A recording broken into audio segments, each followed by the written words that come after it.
Here comes Christopher Bell. He'll score the win. Further back, Ross Chastain. Chastain did a video game move. Chastain passed Hamlin.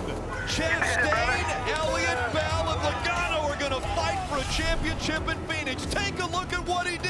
I have never seen anything like that before in my life.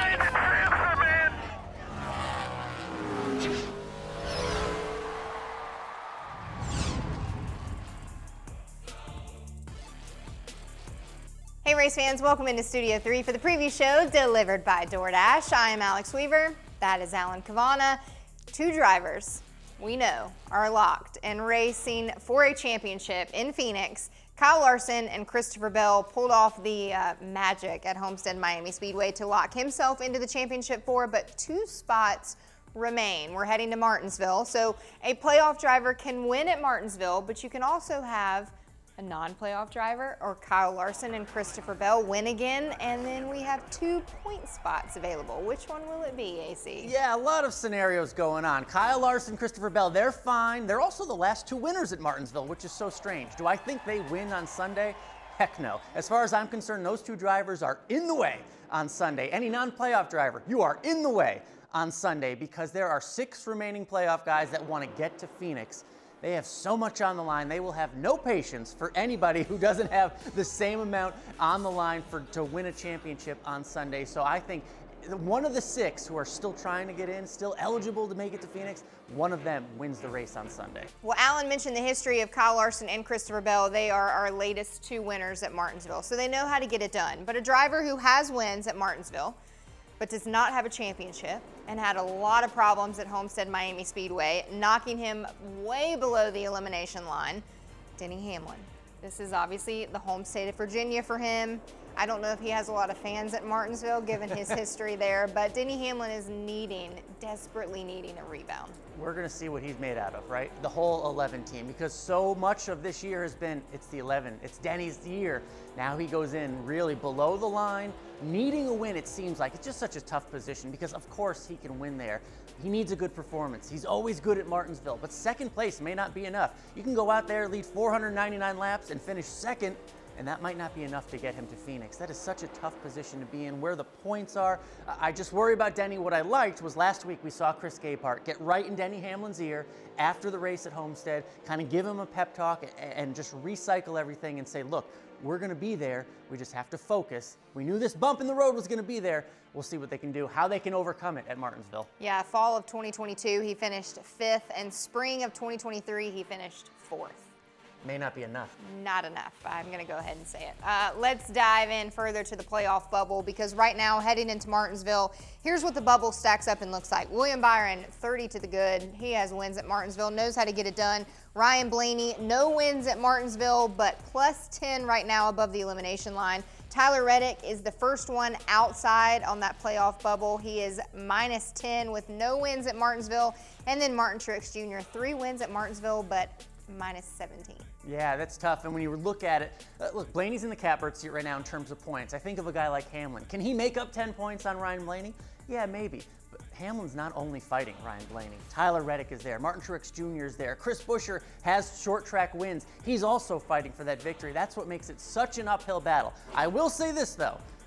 Truex has wins at Martinsville. Denny has wins at Martinsville. If I think one driver can jump up and make it in there, I do think it's the 11 car. Yeah. Well, okay. I like it. Denny Hamlin, rebound We'll week. see. We'll see. We'll see. A lot to overcome. All right, time for our playoff pulse. This is technically, I'm going to call it our last playoff race because next week we'll be in Phoenix racing for a championship. It'll be 4 drivers, 1 wins, takes all. That's it. So our playoff pulse for my last time, Martinsville. Who's your good? My good for Martinsville, William Byron. Look, he has a win there before. Normally runs good there. You're going to look back in the spring. You're going to see he finished 23rd. That was a clutch issue. That was not a normal Martinsville finish for William Byron. I think they go in to Martinsville, get a good finish, and then go to Phoenix with a lot of momentum. All right, my good. Also the 24th. Willie B. We agree. All right, how about your bad, though? My bad is going to be Chris Buescher just has a huge points deficit. He's there at the bottom. He did not have good weeks at Vegas and Homestead Miami Speedway that put him way down on the playoff bubble, so Chris Buescher is my bad. Yeah, one career top 10. Uphill battle for Buescher. Same with my pick. Tyler Reddick. Tyler Reddick, just bad timing, such a good year, and then you come to a track where he's never had a lap led. He's never finished better than 8th. Everything on the line at a track he doesn't always perform at. Prove us wrong, Chris. Prove us wrong, Tyler. See what we can do. Yeah, you just have to lead one lap. Just the final one. That's all we need. All right, last but not least, the wild card for Martinsville. My wild card is Ryan Blaney. Look, the stats say he has the best average finish of any of these guys at Martinsville. No wins yet, so I think he can do it, but I do wonder about the Penske side of things, the Ford side of things. They haven't had the best year so far.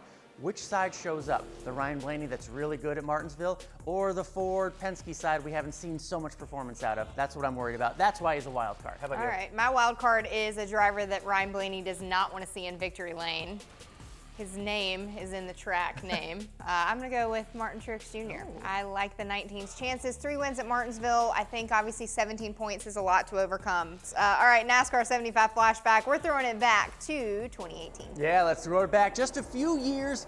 2018, one of the best playoff finishes ever. Let's go right to 2 laps to go. Martin Truex Jr. in the 78, stalking leader Joey Logano. MTJ gets by the 22, but oh, buddy, you did it a little too early. Logano becomes the hunter, and on the final corner of the final lap, a little bump, a little run, a little rub. Logano gets the win, moves on to the title race because of that win, and Logano ends up winning his first championship. Alex, he later credited that move at Martinsville, that car at Martinsville, with really what won him the championship that year. We have seen a lot of drivers make history at Martinsville. Last year, a driver got in just by riding up against the wall with the Hail Melon. Ross Chastain was in the championship for us, so we're going to lock it in. Martinsville is the time to do it. You have one chance to get into the championship for and race for a championship. Make sure and tune in to the Xfinity 500 this Sunday, 2 p.m. Eastern on NBC. And make sure you join us right back here next week for the preview show delivered by DoorDash, where we will help set up the championship race. She's Alex, I'm Alan. We'll see you then.